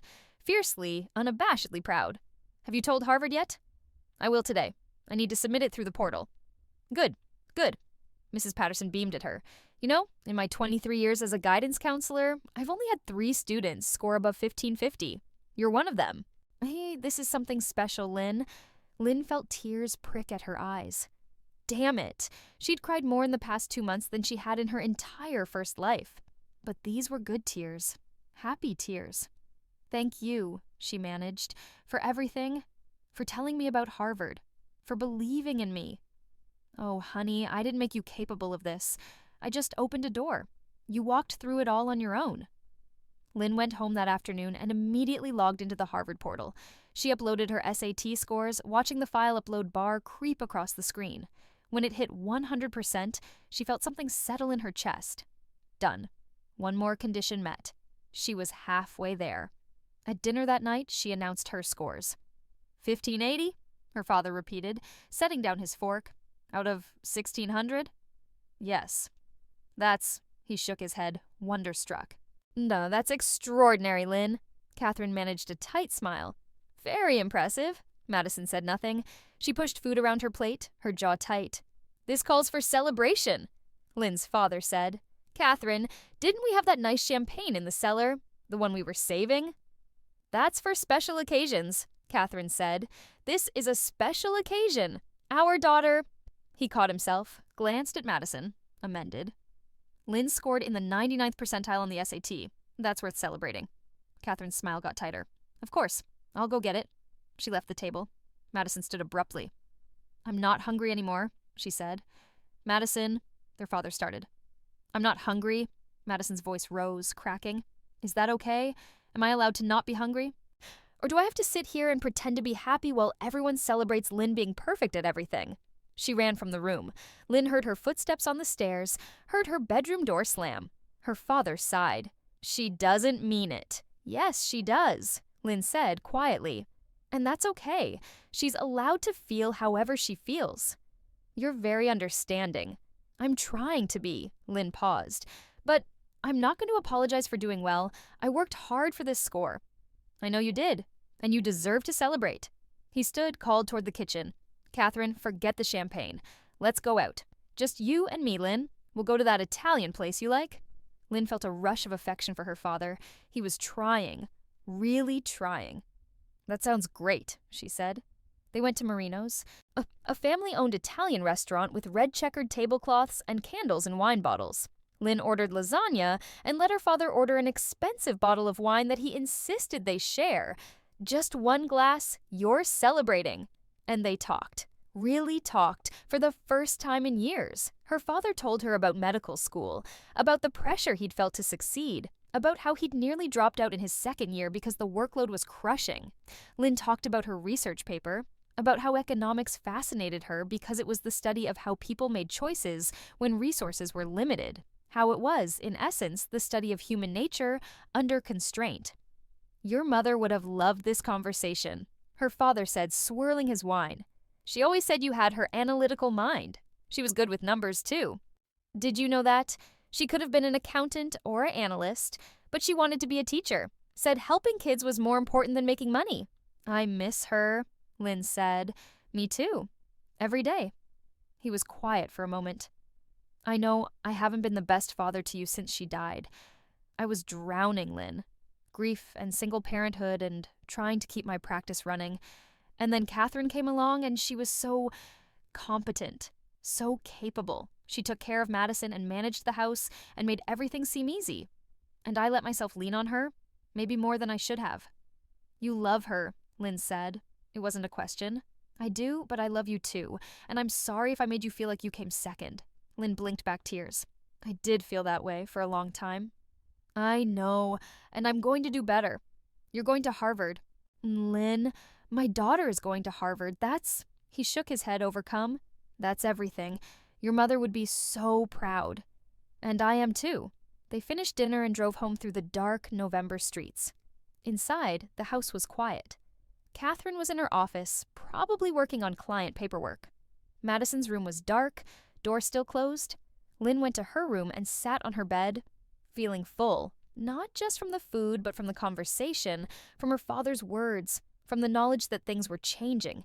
Not perfectly, not completely, but enough. Her phone buzzed, a text from an unknown number. "Hi, Lynn. This is David Park. I'm a senior at Harvard, part of the Early ID Mentorship Program. I was assigned as your mentor. Want to set up a call to talk about Harvard? Answer any questions?" Lynn stared at the message. A mentor. Harvard was assigning her a mentor. This was real. This was really happening. She texted back, "Yes, when works for you?"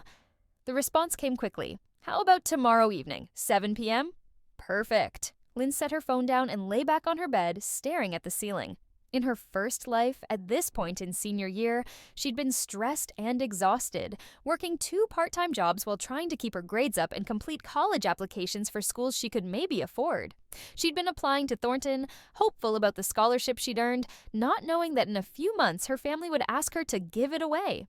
This Lynn had none of that stress. This Lynn had Harvard, had a future that was secure, guaranteed hers. And it felt like flying. Thanksgiving arrived with its usual chaos, Catherine cooking for days, the house smelling like turkey and pie, extended family descending with casseroles and awkward small talk. Lynn's grandparents came, her father's elderly parents who lived in Florida and complained about the cold. Catherine's sister arrived with her 3 kids, all under 10, who immediately turned the living room into a war zone. And then there was Madison. Madison had been increasingly hostile since Lynn's SAT scores came out. She made pointed comments at dinner about how some people had it easy, how some people were naturally smart while others had to actually work. She'd stopped speaking to Lynn directly, communicating only through their parents or through aggressive silences. Lynn tried not to care, tried to tell herself that Madison's resentment was Madison's problem, but it was hard to ignore the constant barbs. Oh, the cold shoulder, the way Madison would leave rooms when Lynn entered them. The extended family made it worse.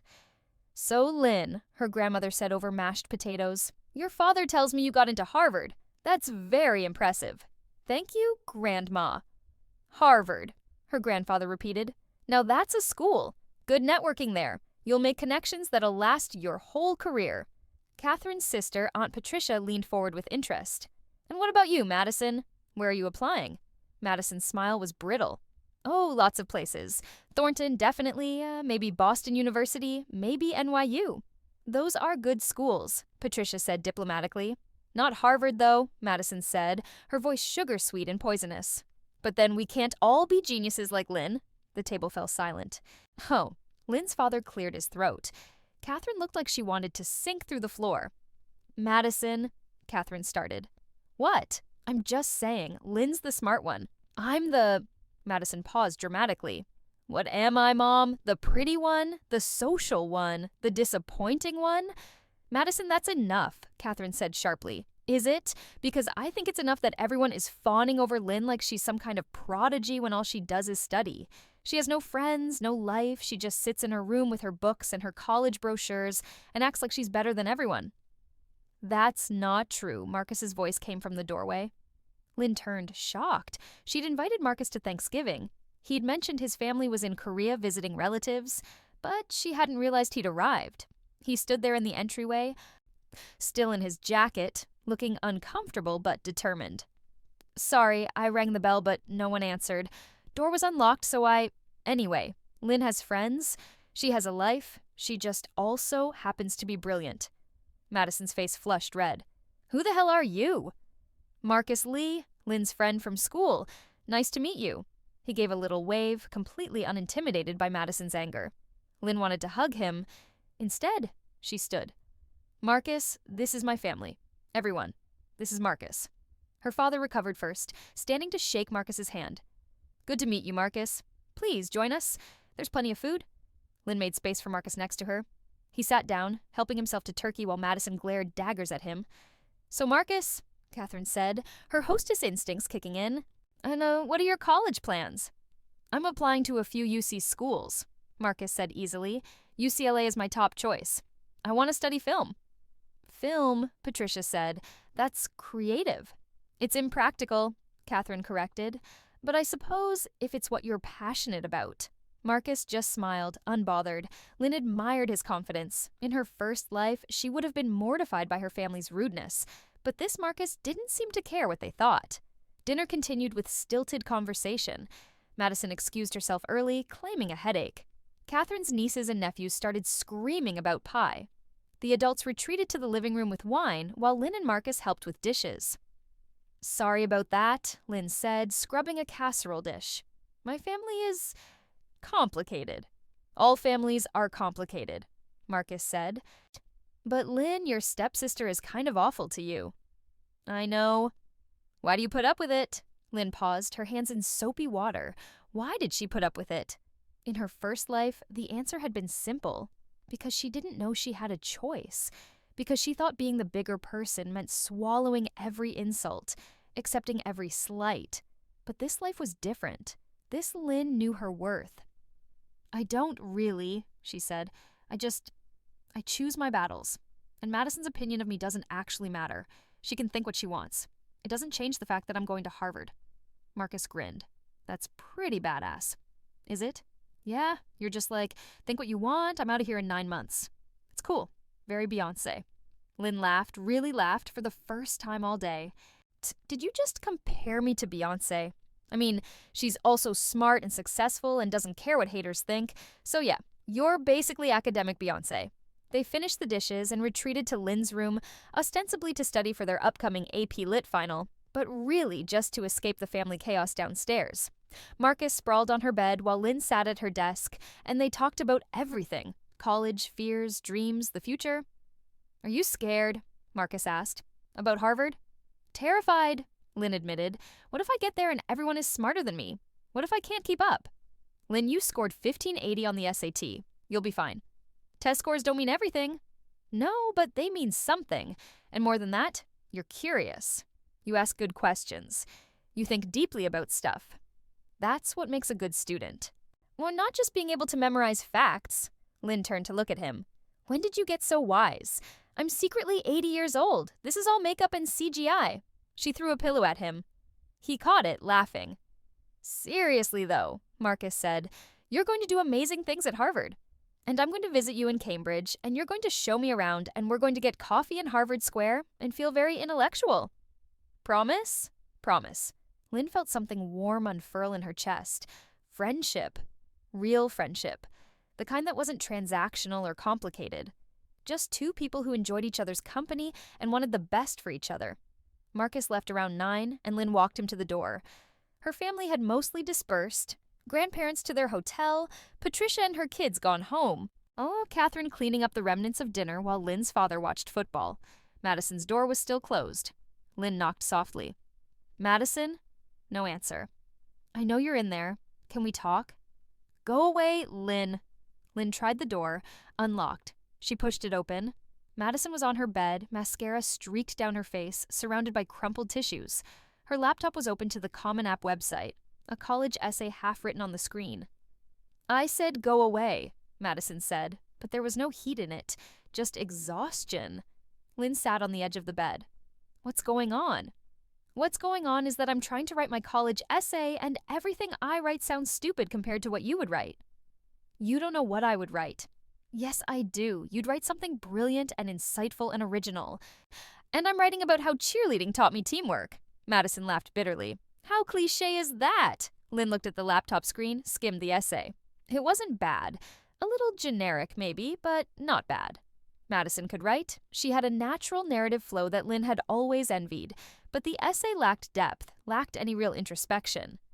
Why are you writing about cheerleading if you think it's cliché? Lynn asked. Because I don't have anything else. I'm not like you, Lynn. I haven't done research or won awards or... Madison's voice cracked. I'm just normal, and normal doesn't get you into good schools. Lynn felt a pang of sympathy. She'd never considered what it was like to be Madison, to be pretty and popular but academically average, to live in the shadow of a stepsister who made everything look easy. You're not just normal, Lynn said carefully. You're good at lots of things I'm not. You're charismatic. You're a leader. You got elected class vice president, which I could never do.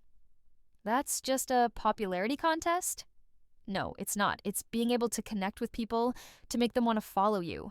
That's a real skill, Madison. You could write about that. Madison looked at her skeptically. Yeah? Yeah. Write about what it's like to be the person everyone comes to with their problems. Write about the responsibility of being a leader, of having to be on all the time. Write about... Lynn thought about Madison in her first life, about the pressure she must have felt to live up to Catherine's expectations. Write about what it's like to be Catherine's daughter. To have to live up to this image of perfection that she projects. Madison's eyes widened. I can't write about that. Why not? Because Mom would kill me. The colleges aren't going to show her the essay, and it's honest. That's what they want. Honesty, self-awareness, not some polished, fake version of yourself. Madison was quiet for a moment, thinking. Then she said, Would you read it after I write it, just to tell me if it's completely terrible? Lynn hesitated. This felt like sliding back into old patterns, like becoming Madison's editor again. But maybe it was different this time.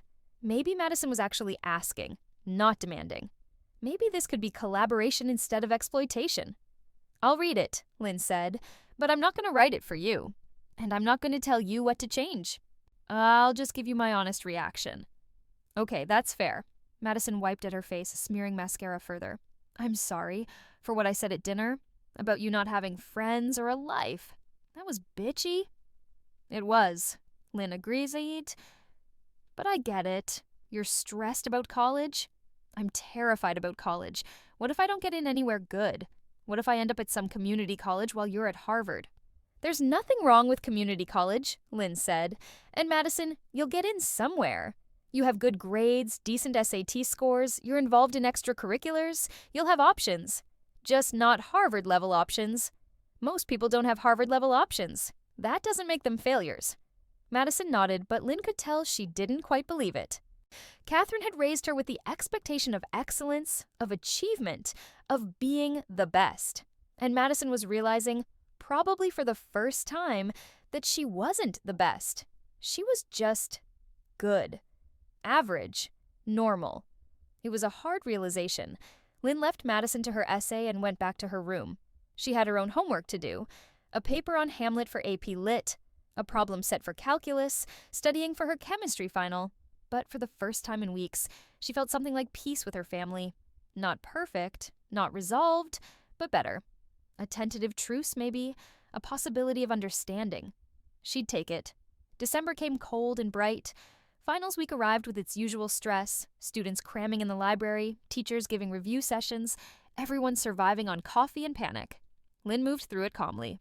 Her Harvard acceptance a shield against the anxiety that gripped her classmates. She aced every final, 98 on AP Lit, 100 on calculus, 96 on chemistry. Her GPA for the semester would be 4.0, same as every semester before. Harvard's third condition, met.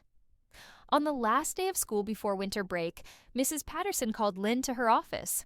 "I just got confirmation from Harvard," Mrs. Patterson said, beaming.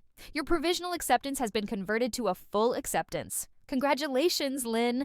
You're officially a Harvard student, class of 2024. Lynn felt tears spring to her eyes. Again, she'd cried more this semester than in her entire first life. "It's real," she whispered. "It's real. You did it." Mrs. Patterson handed her a folder, another burgundy one with the Harvard seal. "These are your official acceptance materials. Information about admitted students weekend, housing applications, course selection. You'll want to read through everything." Lynn took the folder with shaking hands. This was it. This was really it. "Thank you," she said, "for everything." "You did this yourself, Lynn. I just opened the door." Lynn left the office in a daze. The halls were emptying, students streaming out to their cars, ready for 2 weeks of break. Lynn walked to her locker, gathered her books, and stood there for a moment just breathing. She'd done it. She'd come back in time, changed everything, and won. Harvard was hers. "Lynn?" She turned. Madison was there, looking nervous. "Can I talk to you for a sec?" "Sure." Madison shifted her weight, not meeting Lynn's eyes. "I finished my essay, the one about mom and expectations and all that. Would you still read it?" Lynn nodded. "Send it to me tonight. I'll give you feedback this weekend." "Thanks." Madison paused. "And congrats on Harvard being official. That's really amazing." "Thanks, Madison." They looked at each other for a moment. Not quite friends, not quite enemies, something in between, still being defined. "See you at home," Madison said. "See you." Lynn drove home through the December afternoon, the winter sun low and golden. Inside the house, she found her father in his study. "Dad?" He looked up from his patient files. "Hey, sweetie, how were finals?" "Good, but I have news." Lynn held up the Harvard folder. "It's official. I'm in." Her father's face transformed. He stood, crossed the room, and pulled her into a tight hug. "I'm so proud of you," he said into her hair. "So damn proud." Lynn hugged him back. So feeling his warmth, his genuine pride, this was the father she'd needed in her first life. The one who showed up, who paid attention, who celebrated her. Better late than never. That night, the family went out to dinner, all 4 of them, to the fancy steakhouse that Catherine liked. Lynn wore a dress, actually put on makeup. Madison was quiet, but not hostile. Catherine made a toast. "To Lynn," she said, raising her wine glass, "Harvard's newest student. We're very proud of you." They clinked glasses. Lynn caught Madison's eye across the table, saw something like resignation there, or maybe acceptance. Madison would never be happy that Lynn had succeeded, but maybe she could learn to be okay with it. Maybe that was enough. Lynn went to bed that night with the Harvard folder on her nightstand, the acceptance letter inside. She read it one more time before turning off the light, let the words sink into her bones. "Dear Miss Chen, congratulations. It is with great pleasure that we officially offer you admission to Harvard College, class of 2024. In her first life, this moment had never come. In her first life, she'd given everything away and gotten nothing back. But this life was different. This life, she'd chosen herself. And it had made all the difference. Spring semester passed in a blur of second semester senioritis and bittersweet lasts. Last football game, last pep rally, last AP exams, which Lynn aced naturally. The countdown to graduation ticked down like a clock running out. Madison got into Thornton with a partial scholarship, not the full ride Lynn would have earned in her first life, but enough to make it affordable. Boston University accepted her too, with a slightly better financial package. Madison chose BU, claimed it was because she wanted to be in a bigger city, but Lynn suspected it was because she didn't want to go to Catherine's alma mater and be constantly compared to her mother. Fair enough. Marcus got into UCLA with a merit scholarship. Jessica got into UC Berkeley. The three of them made plans to visit each other. Lynn in Cambridge, Marcus in LA, Jessica in the Bay Area. A triangle of friendship stretched across the country. Prom happened. Lynn went with Marcus as friends, wore a blue dress she'd found at a consignment shop, danced badly, and laughed harder. Madison went with her boyfriend Tyler, looked beautiful in silver, got elected prom queen in what was probably the least surprising outcome of the night. Some things didn't change. Lynn supposed. Madison would always be the popular one. But Lynn had learned that popularity wasn't the only measure of success. Graduation day dawned warm and bright. Lynn wore her cap and gown, the gold honor cords marking her as valedictorian. She'd been asked to give a speech, another thing that had never happened in her first life. She stood at the podium in front of 500 students and their families, looked out at the sea of faces, and spoke. "When I started high school 4 years ago," she said, "I thought success meant being perfect, getting straight A's, never making mistakes, being what everyone else needed me to be." She found her father in the audience, saw him watching intently. "But I learned something important. Being perfect for other people means being nobody at all. It means erasing yourself to fit into spaces that were never designed for you." Madison was out there somewhere. Lynn couldn't see her in the crowd, but she was there. The most important thing I learned in high school wasn't from a textbook. It was this: your worth is not determined by how useful you are to others. Your value doesn't come from making yourself smaller so someone else can be bigger. You are allowed to take up space. You are allowed to want things. You are allowed to choose yourself. Some of the parents shifted uncomfortably. Lynn's speech wasn't the usual inspirational platitudes. Some of you are going to college. Some of you are going to work. Some of you are taking gap years or going to the military or doing something else entirely. Whatever you choose, choose it for yourself. Not because it's what your parents want, or what your friends are doing, or what seems safest. She paused, gathered her courage for the next part. "I'm going to Harvard in the fall, and I'm going to work hard and learn everything I can and probably make a lot of mistakes, but I'm going for myself, because I earned it, because I deserve it, and because I finally learned that putting myself first isn't selfish, it's necessary." She looked directly at the section where she knew her family was sitting. "Thank you to everyone who supported me. To Mrs. Patterson for opening doors. To my friends for reminding me that life is more than grades. To my father for learning to see me." She smiled. "And thank you to everyone who doubted me. You taught me that the only approval I need is my own." She stepped back from the podium to applause. Some of it was enthusiastic. The students got it. Some was polite. The parents were still processing. Some was confused. Was that speech inspirational or slightly bitter? Lynn didn't care. She'd said what she needed to say. After the ceremony, there were photos and congratulations and tears. Lynn's grandparents gave her a check for $500 for books. Catherine hugged her stiffly and said something about Lynn representing the family well at Harvard. Madison hugged her too, quick and awkward, and whispered, "Good speech," before pulling away. Her father hugged her last, longest. "Your mother would have loved that speech," he said. "She would have stood up and cheered." "You think so?" "I know so. She always said you were going to change the world. I'm starting to believe her." That night, Lynn packed for the family vacation they'd planned, a week in Myrtle Beach to celebrate graduation. It would be the last time all four of them would be together like this. Next year, Madison would be at BU and Lynn at Harvard. The summer after that, who knew? Their lives were diverging, branching off in different directions. As she folded clothes into her suitcase, Lynn's phone buzzed. An email from her Harvard mentor, David. Subject: